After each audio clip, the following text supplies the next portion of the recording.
Everyone, again tuloy natin.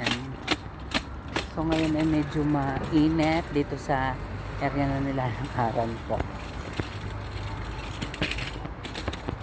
As you heard na may dala akong baggy, so maingay yung baggy ko, agwa ng gulong niya.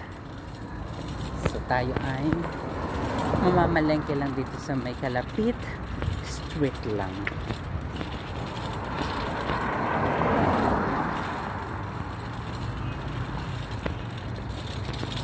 Kasi baka mamaya makulimlim na naman, malamig.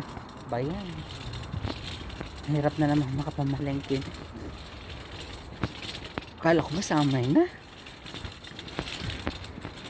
Tapos ngayon, malamig na ulit. Bayan. Sala sa inyo, sala sa lamig. Yung bonggang-bongga talaga.